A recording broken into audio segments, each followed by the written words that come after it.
વકીલ હિતેશ ગુપ્તા સામે નોંધાયેલી એફઆઈઆરના વિરોધમાં વકીલ મંડળનો વિરોધ પ્રદર્શન કર્યું। વડોદરાના પ્રતિષ્ઠિત સિનિયર ધારાશાસ્ત્રી હિતેશ ગુપ્તા તેમના પત્ની અને જુનિયર સામે સંખેડા પોલીસ સ્ટેશન દ્વારા દાખલ કરાયેલી એફઆઈઆર સામે વડોદરા વકીલ મંડળમાં ભારે રોષ વ્યાપ્યો છે। વકીલ મંડળના પ્રતિનિધિઓ અને ગુજરાત બાર કાઉન્સિલના સભ્યોએ પોલીસ તંત્ર સામે ગંભીર આક્ષેપો કર્યા છે।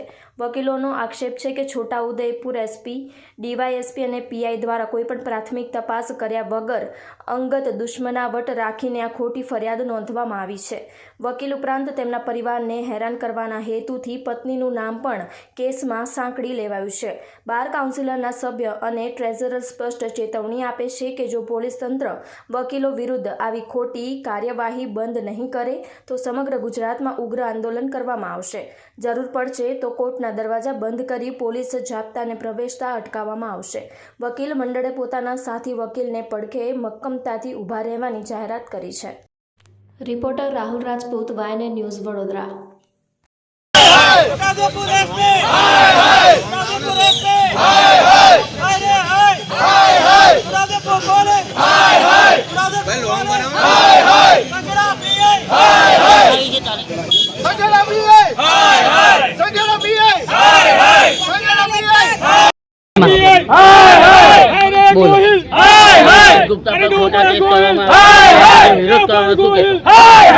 અમારા પ્રતિષ્ઠિત એમાં સિનિયર ધારાશાસ્ત્રી હિતેશ ગુપ્તા સાહેબ તેમના ધર્મપત્ની તેમના જુનિયર પર એક ખોટી ફરિયાદ સંખેડા પીઆઈ દ્વારા દાખલ કરવામાં આવી છે। તેમાં એસપી છોટાઉદેપુર, ડીવાયએસપી તેમજ પીઆઈનો સાથ સહકાર છે। કોઈપણ પ્રકારની પ્રાથમિક તપાસ કર્યા વગર એમની પત્નીને સંડોવણી, એમના પરિવારને હેરાનગતિ થાય એવી રીતે પત્નીનું નામ ઉમેરવામાં આવ્યું છે।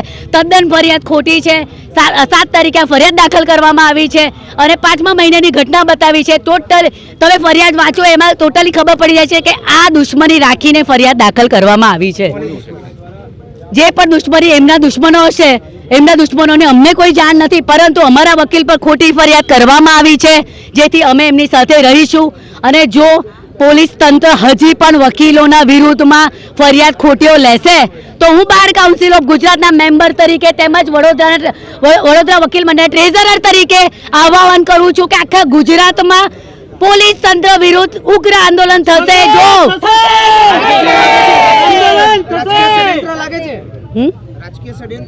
રાજકીય ષડયંત્રની અમને કોઈ જાણ નથી। અમે રાજકીય ષડયંત્રમાં પડવા નથી માંગતા। વડોદરા વકીલ મંડળ ફક્ત વકીલ જોડે છે, એમની જોડે ખોટું થશે તો અમે વકીલો સાથે રહીશું અને વકીલોની પડખે રહીશું અને ઉગ્ર આંદોલન કરીશું। આશિષ જોશીનો કેસ લડ્યા બાદ આ હિતેશ ગુપ્તા પર ફરિયાદ કરવામાં આવી છે।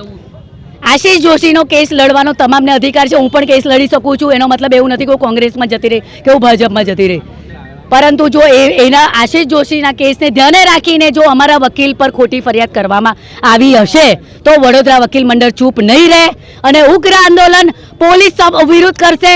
કોર્ટના દરવાજા બંધ થઈ જશે, એમના જાપ્તા અંદર નહીં આવવા દઈએ અમે। હિતેશ ગુપ્તા પર ખોટી ફરિયાદો કરવામાં આવી છે ગોહિલ દ્વારા। આ ફરિયાદ જે છે તદ્દન ખોટી છે, ઉપજાવી કાઢેલી છે અને એ કોઈ ષડયંત્રના કારણે કરવામાં આવેલી છે। હિતેશ ગુપ્તા પર જે આક્ષેપો કરેલા છે તદ્દન ખોટા છે। અમે આખું વકીલ મંડળ અને વકીલ મંડળના તમામ હોદ્દેદારો વકીલ હિતેશ ગુપ્તા સાથે છે અને પોલીસે જે પોતાની જે મનમાની કરી છે, તાનાશાહી કરી છે અને ખોટી ફરિયાદ નોંધી છે એ તદ્દન ખોટી છે અને અમે આજે આવેદનપત્ર આપવા જઈએ છીએ। અમારી હડતાલ ચાલુ રહેશે અને અમે પોલીસને પણ જાણ કરી છે કે જે એફઆરઆઈ ખોટી ફાડેલી છે પરત ખેંચે, નહીં તો અમારા અચોક્કસ મુદતના આંદોલન કાયમ ચાલુ રહેશે જ્યાં સુધી આ ફરિયાદ પાછી નહીં ખેંચે ત્યાં સુધી। Subscribe now and press the bell icon. Never miss an update.